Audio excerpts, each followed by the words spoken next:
We'll teach you some fun ones, okay? There we go. So you can tie with Dad. That's exactly what I was thinking. No heckling.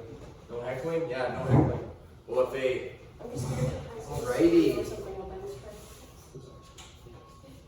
tray.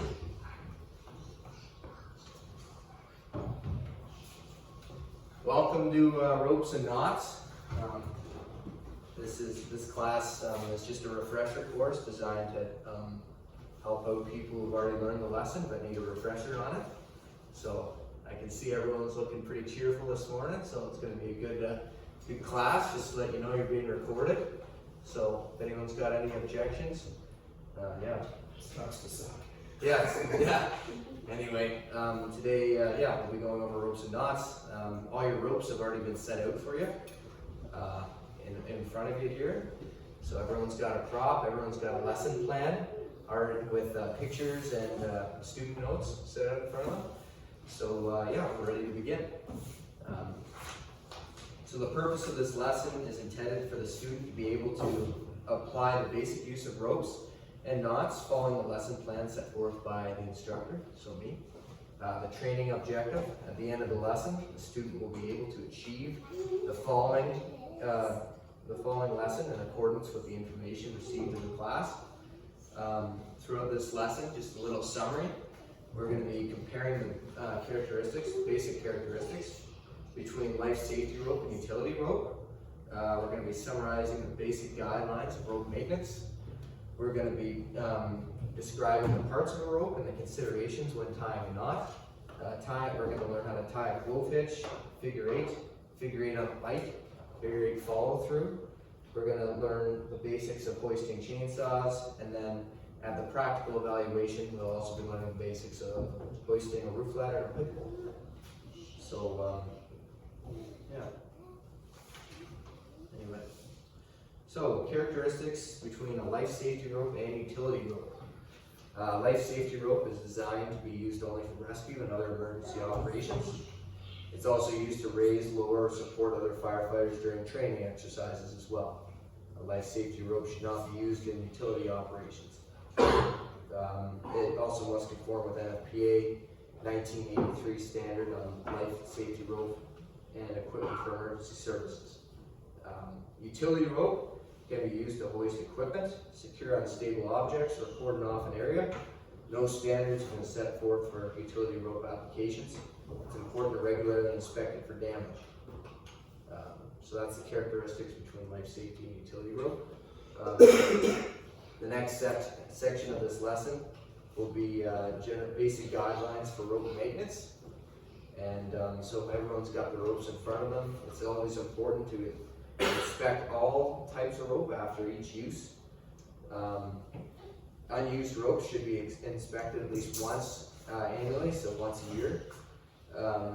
Inspect rope visually and also by touch as well. Make sure that there's no rough abrasions on it. Make sure that there's no damage on it, and make sure that there's no discoloration, stuff like that. Make sure it feels smooth by the touch. Also inspect for embedded shards of glass, metal shavings, wood splinters, or other foreign objects that could cause damage. If any of those are found, the rope should be taken out of service, and all inspections should be documented in the rope log at the fire hall. So that's basic guidelines for rope maintenance. Now we're going to move on to describing parts of a rope and considerations when tying a knot. So the part of the rope is the running end is the free end. So the running end here is the free end that is used for hoisting, pulling, or relaying. The working end of the rope is the part that's tied to the object when the object is raised. So it's a working arm. It's getting extra work, I guess. Raised, lowered, or stabilized. The standing part of the rope is the section that's between the working end and the running end of the rope. And the considerations are: knots are used to join or connect ropes or webbing, form loops in ropes or webbing, or attach ropes or webbing to objects. And all knots should be dressed/tightened after they are tied to make sure that it looks proper. So now we can move on to tying knots. So the first knot that we're going to tie is a clove hitch.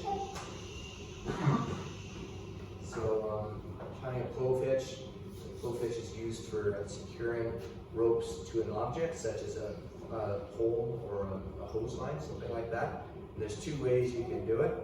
If you're tying a clove hitch in the air, you just do this, put it through, and there you go, there's your clove hitch. You can also refer to the pictures that are put out on your handout.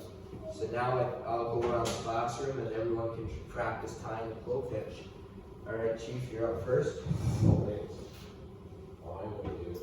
Good job. Well done. Yeah.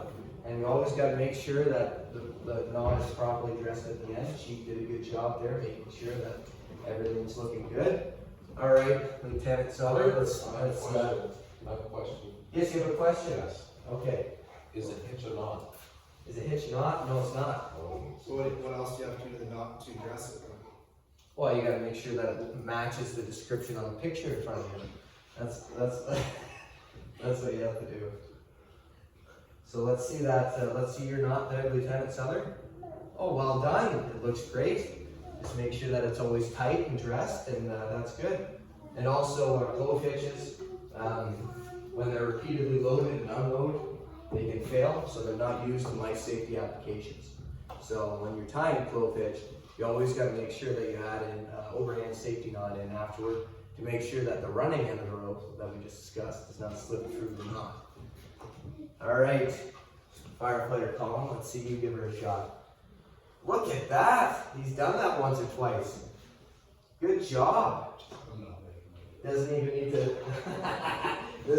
to dress it. Good job. Alrighty, firefighter Desroches. Look at that, you even got the nice overhand safety knot in there. Well done. Needs to be dressed a little bit, but it's alright. Let's just dress it right now, make sure it looks proper. You can also go this way.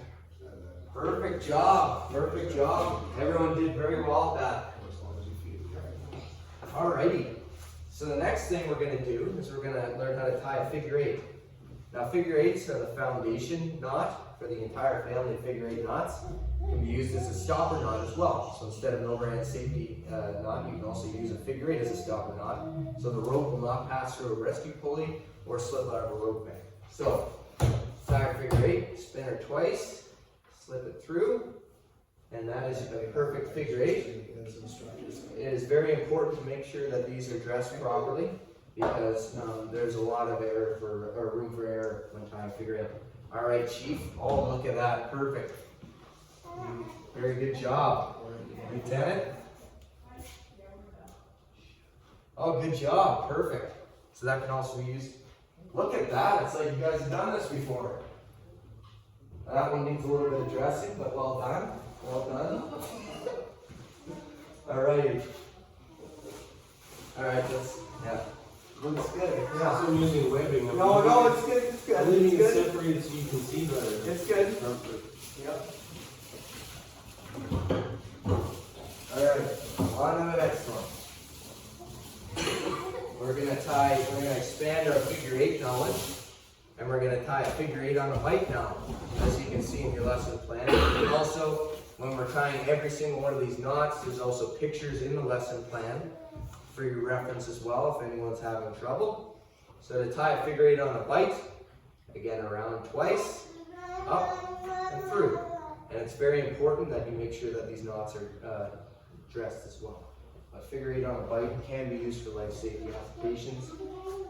It's a good way to tie a closed loop, and you just form a bite on the rope and slip it through the figure eight as I just did. All right, let's go around the classroom and see how we're all doing here.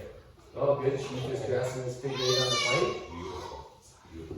Look at that. Perfect. That's an excellent. Lieutenant Souther's dressing his up too. That's good. That's a little bit of a thicker rope, so that's all right if you're having a little more difficulty, but it looks excellent. It looks excellent. All right. Wow. Look at that one there, firefighter Colin. Good job, buddy. You're even. Oh, did he? That's cheating. Just kidding. Good job. Excellent job. Not dressed so you can see properly. Oh, I was just gonna say, this is the first time this one's been dressed properly. Marisha must have done it. I just kidding. Good job, good job. Alrighty, so the next one we're gonna be doing is a figure 8 follow through. Now we're gonna be using a figure 8 follow through when we're hoisting a chainsaw as well. And it's good for securing the rope to objects. And it's basically a figure 8 on a bite secured around an object. So, to do a figure 8 follow through, and I will do it on the chainsaw so that we have a practical demonstration. So everyone can focus their attention over here. So first you leave lots of extra room with the running end. You make a figure 8 like this. Oops, sorry. Sometimes it happens, it doesn't go exactly right. So we got a figure 8 like this. Then we slip it around the handle, so we're securing it to an object. And then we just follow the figure 8 right back through, making sure that at the same time the knot is properly dressed. And it's following, the knot is properly dressed. So that is a perfect example of a figure 8 follow through. If you guys want to maybe secure it even to the chairs right next to you, or just, look at that. Let's see, Chief. Chief's starting out here. Yeah, might have not have added enough. The figure 8 follow through is really, you got to make sure you have enough. Perfect. Good job, Lieutenant Sergeant. Excellent job. How are we doing over here? Excellent job. Great job. Good work. You having trouble? You need a hand, or you good? I'm good. Oh, you're good? Perfect. Just making sure. Just a little delayed. Just a little bit. That's perfectly fine. We've got all the time in the world here. Remember, this is a learning environment. It's okay to make mistakes. Do you need a hand, Chief? Yeah, perfect. Keep on following it all the way through. I love this knot. This knot's great. Oh, it's awesome. It's an awesome knot. I'm sure you've used it many times. Yes. Yeah. Look at that. That's a perfect figure 8 follow through right there.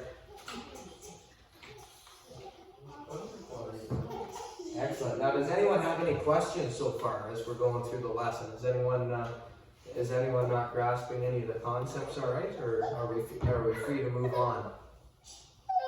Are we free to move on? Does anyone need a break at all? It's very important that throughout the lessons, if anyone's getting overwhelmed or whatnot, we take a break and everything's good. Aw. If he's getting too upset, you don't have to stay in here if he's getting too upset. Alright, the next, so now we've covered all the basic knots, and we also covered hoisting a chainsaw. We'll go over it quickly again. So hoisting a chainsaw, you tie a figure 8 on a bite through the closed handle, and then you also attach a tag line. So in this instance, we use the other end of the rope. You also attach a tag line by doing the same thing, figure 8 follow through the other handle. And that makes sure that you have proper control over the chainsaw as you're hoisting it. Make sure that it doesn't hit anything on its way up. So I'll do this here. Oh, play around one too many times again.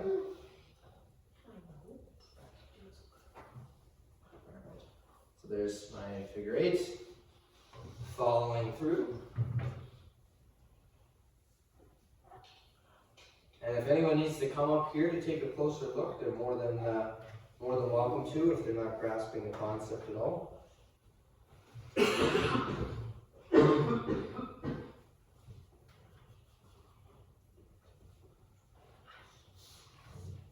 Just like that. Make sure the knots are dressed.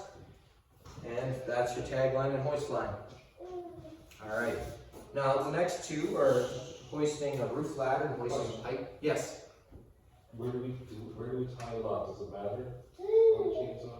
Well, when you're hoisting it, the hoisting rope always has to be on this handle right here because it's the most secure handle in the chainsaw and it's designed to pick it up. Now the tag line, most preferably, could either be on this one or on this handle as well because you're not actually hoisting it and you're just making sure that the chainsaw is being controlled as you bring it up. So this one probably allows you to have a little more control over it, but this handle is also acceptable.